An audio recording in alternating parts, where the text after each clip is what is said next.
શબ્દનો અર્થ છે સ્મરણ કરવું તે, પરંતુ સંસ્કૃત સાહિત્યમાં આ સ્મૃતિ શબ્દનો પ્રયોગ એક પ્રકારના ધર્મશાસ્ત્ર માટે થાય છે. ધર્મશાસ્ત્રને સ્મૃતિ કહેવા પાછળનું કારણ એ છે કે તેના દ્વારા માનવ ધર્મનું સ્મરણ કરવામાં આવે છે. ભારતીય પ્રાચીન પરંપરામાં શ્રોતસૂત્રો, ધર્મસૂત્રો, ગૃહ્યસૂત્રો, રામાયણ તથા મહાભારત, પુરાણ અને મનુ વગેરે દ્વારા પ્રોક્ત સ્મૃતિઓ, આ બધા ગ્રંથોને સ્મૃતિશાસ્ત્રની કોટીમાં મૂકવામાં આવે છે. અહીં હંમેશા એ યાદ રાખવું જરૂરી છે કે સ્મૃતિ પ્રોક્ત ધર્મ પરતઃ પ્રમાણ છે, એટલે કે સ્મૃતિએ કહેલી વાતનો સ્વીકાર કરતા પહેલા એ વાતની વેદશાસ્ત્ર દ્વારા પરીક્ષા કરી લેવાની હોય છે. જો આ પરીક્ષામાં સ્મૃતિ પ્રોક્ત વિષય બરાબર ઠરે તો તે સ્વીકાર્ય રહે છે, અન્યથા નહીં. સ્મૃતિશાસ્ત્રમાં જે વિષયોનો સમાવેશ થયો છે તેના મુખ્ય 3 વિભાગ કરી શકાય છે: આચાર, વ્યવહાર અને પ્રાયશ્ચિત.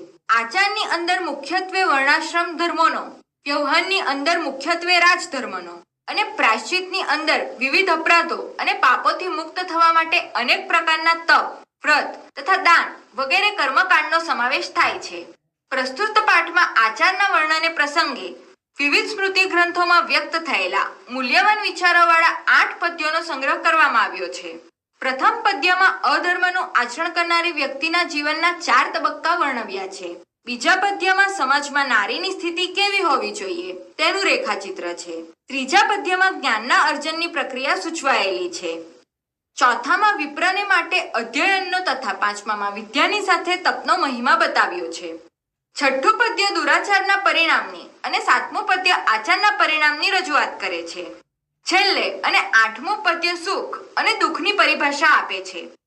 હજારો વર્ષોથી ભારતીય પ્રજામાં જે રીતનો જીવન વ્યવહાર પ્રવૃત્ત થયેલો છે તેનો અંદાજ આ પદ્યોમાં નિહિત વિચારમાં જોઈ શકાય એમ છે. અધર્મેણે ધતે તાતવ તતો ભદ્રાણી પશ્યતિ તતઃ સત્પાનન જયતિ સમૂલમ તુ વિંશતિ. મનુસ્મૃતિ. અધર્મથી પુરુષ પહેલા સમૃદ્ધ થાય છે, પછી કલ્યાણને જુએ છે, પછી શત્રુઓ પર વિજય મેળવે છે, છેવટે તે પરિવાર સહિત નાશ પામે છે. સદા પ્રહશ્ચા ભાવ્યમ ગૃહકાર્યેષુ દક્ષ્યા સુસંસ્કૃતો પરકશ્યા વ્યયે ચામુહક્ત હસ્યતા. મનુસ્મૃતિ. નારીએ હંમેશા પ્રસન્ન, ગૃહ કાર્યોમાં કુશળ, સુસંસ્કૃત, સાધન સામગ્રીને સ્વચ્છ રાખનારી અને ખર્ચમાં કરકસરયુક્ત બનવું જોઈએ. વેદસ્વીકરણમ પૂર્વ વિચારોન ભષ્યનમ જપ તદ્યાનમ ચેવ શિષ્યેભ્યો વેદાભાષ્યો હિ પચ્યતા. વેદોનું અધ્યયન 5 પ્રકારનો છે. પહેલા વેદોનો સ્વીકાર કરવો, મનન કરવું, અભ્યાસ કરવો અને જાપ કરવો. ત્યારબાદ તે જ્ઞાનનું વિદ્યાર્થીઓને દાન કરવું.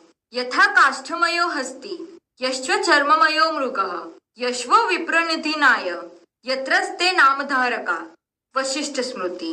લાકડાનો બનેલો હાથી, ચામડે મળેલું હરણ અને જે વેદવિદાંગ ન ભણેલો વિદ્વાન હોય એ ત્રણેય માત્ર નામ ધારણ કરનાર છે.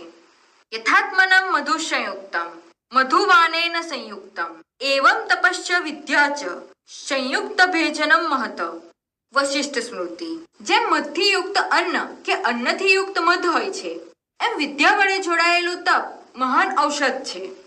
દુરાચારો હિ પુરુષો લોકે ભવતી નિંદિતઃ દુઃખભાગી ચ સતતમ વ્યધિતોલ્યારેવ ચ. મનુસ્મૃતિ. દુરાચારી પુરુષ જ સંસારમાં નિંદા પાત્ર બને છે અને વળી તે નિરંતર દુઃખ પામનાર છે, રોગી રહે છે અને ટૂંકા આયુષ્યવાળો જ થાય છે.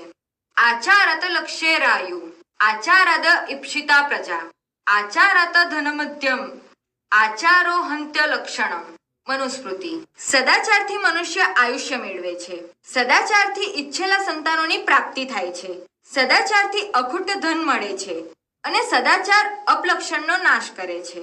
સર્વ પરવંશ દુઃખમ સર્વ મામત્વંશમ સુખમ એક દ્વિધ્યાત સમાસેન લક્ષણમ સુખ દુઃખયો.